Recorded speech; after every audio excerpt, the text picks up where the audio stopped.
നീതി എന്നത് ഇസ്ലാമിൻ്റെ അടിസ്ഥാനപരമായ ഒരാശയമാണ്. ഓരോ വെള്ളിയാഴ്ചകളിലും പ്രാർത്ഥനയ്ക്കായി സമ്മേളിക്കുന്ന വിശ്വാസികളോട് പള്ളി മിമ്പറുകൾക്ക് മുകളിൽ നിന്നുകൊണ്ട് ഇമാം ഉണർത്തുന്നുണ്ട്, ഇന്നമാ യഅ്മുറുക്കും ബിൽ അദ്ലി വൽ ഇഹ്സാൻ, നിങ്ങൾ നീതി കൊണ്ട് കൽപ്പിക്കപ്പെട്ടിരിക്കുന്നു എന്നാണ് പറയുന്നത്. നീതിയിൽ ഉറപ്പിക്കപ്പെട്ട ഒരു സമൂഹമാണ് മുസ്ലിങ്ങൾ.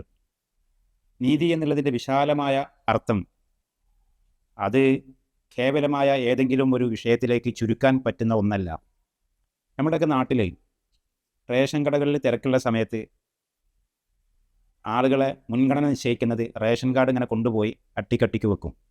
അതിൻ്റെ അടിയിൽ നിന്നാണ് മുൻഗണന അനുസരിച്ച് ആളുകൾക്ക് റേഷൻ കാർഡ് പ്രകാരം സാധനങ്ങൾ കൊടുക്കുക. ഇത് റേഷൻ കടകളിൽ മാത്രമല്ല, ഹോസ്പിറ്റലുകളിലാവട്ടെ, തിരക്കുള്ള ക്യൂ പാലിക്കേണ്ട എല്ലാ സ്ഥലങ്ങളിലും ഇത്തരം ക്രമീകരണങ്ങൾ നമുക്ക് കാണാൻ സാധിക്കും. ഓരോരുത്തരും അവരവൻ്റെ ഊഴം കാത്തിരിക്കുകയാണ് ചെയ്യുക. പക്ഷെ ചില വിരുദ്ധന്മാരുണ്ട്, അവർ ഇതിൻ്റെ ഇടയിൽ കൊണ്ടുപോയി വെക്കും, മുൻഗണന മാറിക്കിട്ടാൻ വേണ്ടിയിട്ട്. അത് ശരിയായതല്ല എന്ന് പൊതുവായി നമുക്കൊക്കെ അറിയാമെങ്കിലും അതൊന്നും അത്ര നിസ്സാരമായ കാര്യമല്ലേ, ഗൗരവപ്പെട്ട വിഷയമല്ലല്ലോ എന്നുള്ള നിലക്ക് നമ്മൾ ചുരുക്കി കാണുകയാണ് ചെയ്യുക. പക്ഷേ ഇസ്ലാം വളരെ വിശാലമായി തന്നെ നീതിയെ വ്യാഖ്യാനിക്കുന്നിടത്ത് ഇത്തരം ചെറിയ ഒരു കുറവ് പോലും നമ്മുടെ അടുത്തുനിന്ന് ഉണ്ടാവരുത് എന്ന് ശാഠ്യം പിടിക്കുന്നുണ്ട്. സമ്പൂർണമായും വിശ്വാസി നീതിയുടെ പക്ഷത്ത് നിലയുറപ്പിക്കണം.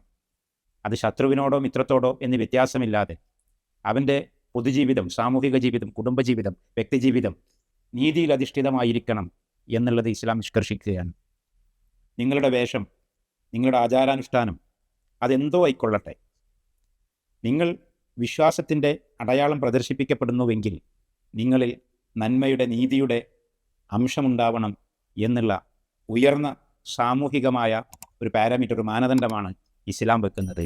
ആ നിലക്ക് എന്ത് വില കൊടുത്തും സഹപ്രവർത്തകരോട്, സഹജീവികളോട്, മനുഷ്യരോട്, ചുറ്റുപാടിനോട്, പ്രകൃതിയോട് നീതിപൂർവം പെരുമാറാൻ നമുക്ക് സാധ്യമാകേണ്ടതുണ്ട്. ഞാനും എൻ്റെ ദൈവവും അള്ളാഹുവും തമ്മിലുള്ള ഇടപാടിൻ്റെ, ബന്ധത്തിൻ്റെ മാനദണ്ഡം എൻ്റെ നീതിയുക്തമായ ജീവിതമാണ്, നീതിപൂർവമായ സമീപനമാണ് എന്ന് സാക്ഷ്യപ്പെടുത്താൻ, എന്ന് അടയാളപ്പെടുത്താൻ നമ്മുടെ ഓരോരുത്തരുടെയും വ്യക്തിജീവിതം കാരണമാകേണ്ടതുണ്ട്. ആ നിലക്ക് നീതിയോടുള്ള നമ്മുടെ കാഴ്ചപ്പാട് വിശാലമാക്കി മാറ്റാൻ കഴിയണം. അതിന് അള്ളാഹു തൗഫീക്ക് നൽകി അനുഗ്രഹിക്കുമാറാവട്ടെ.